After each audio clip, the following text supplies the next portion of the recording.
Karena memang pendidikan mereka itu sangat rendah. Ini kasusnya 472 kasus. Kemudian yang anak modus berikutnya adalah ingin dijadikan anak buah kapal. Sebanyak 9 kasus. Kemudian kasus yang dijadikan PSK itu sebanyak 201 kasus. Kemudian yang eksploitasi anak sebanyak 50 kasus. Ini modusnya, ya, modus yang dilakukan oleh para pelaku TPPU. Bapak Ibu sekalian, kemudian kita lihat data dari Bapak Mahfud MD selaku Menko Polhukam. Dia mengatakan tahun 2020 sampai 2002 tercatat 1.900 orang jenazah korban TPPU yang dipulangkan ke tanah air. Apakah itu dari negara Arab sana, apakah itu dari Malaysia, apakah itu dari Hong Kong dan sebagainya. Data ini cukup besar. Ini manusia sudah menjadi jenazah. Ini warga Indonesia sudah menjadi jenazah. Yang tadinya ingin mengais rezeki di negeri orang, ternyata dia pulang menjadi jenazah sebanyak 1.900 orang. Dari korban TPPU masih berusia anak dan dieksploitasi. Nah, data-data ini Bapak Ibu sekalian membuat pemerintah kita itu sangat geram, di mana karena Indonesia yang dikatakan darurat TPPU, maka pada bulan Juni, tepatnya tanggal 15 Juni, kemudian dicoba dievaluasi pada tanggal 17 Juni. Ternyata Satgas itu dapat menetapkan tersangka sebanyak 804 orang. Ini dalam 1 bulan. Kemudian korbannya berapa? Ini yang diselamatkan 2.104.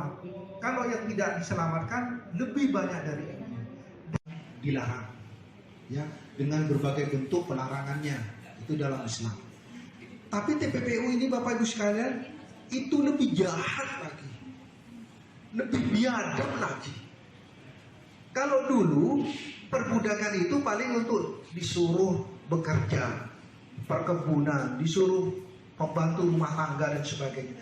Tapi kalau TPPU Bapak Ibu sekalian adalah menjual orang. Ini bukan menjual rumah, bukan menjual kendaraan, bukan menjual sayur. Ini orang dijual oleh orang. Ini sudah golongan iblis Bapak Ibu sekalian. Oleh karena itu perbudakan modern itu lebih kejam dari perbudakan zaman dulu. Solusinya seperti itu. Kalau mengenai apa itu TPPU dan sebagainya nanti saya sambil lari. Paling tidak Bapak Ibu sekalian memahami pokok-pokok apa itu TPPU. Kemudian karena Bapak Ibu sekalian sudah berkomitmen untuk menjadi pelopor dan pelapor. Pelopor itu artinya agen perubahan, menjadi contoh, mencari suri tauladan, menjadi advokasi kepada masyarakat bagaimana TPPU itu bisa merdeka. Intinya seperti itu. Apalagi Bapak Ibu sekalian merupakan bagian dari organisasi-organisasi masyarakat itu sangat penting. Suaranya pasti didengar, paling tidak oleh kelompoknya sendiri. Itu substansi yang ingin kita dapat di dalam pertemuan ini. Bapak Ibu sekalian yang saya hormati,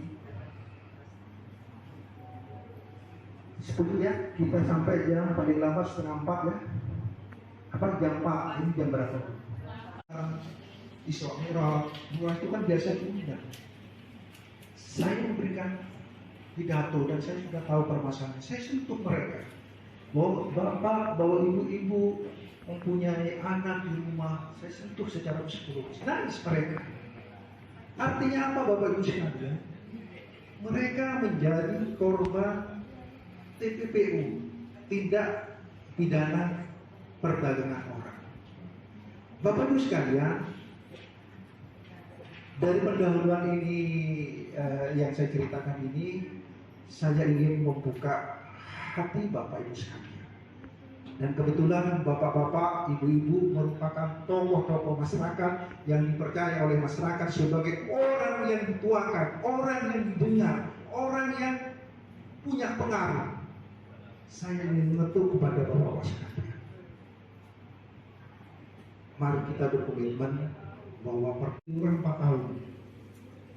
Di situ banyak lagi permasalahan-permasalahan yang cukup kompleks, dari tata kelola pemerintahan sampai penanganan penyelesaian masalah-masalah masyarakat saya alami. Saya 4 tahun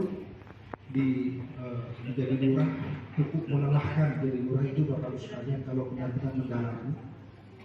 Dan di akhir saya menjadi ASN adalah di Kepala Bidang Perlindungan Anak.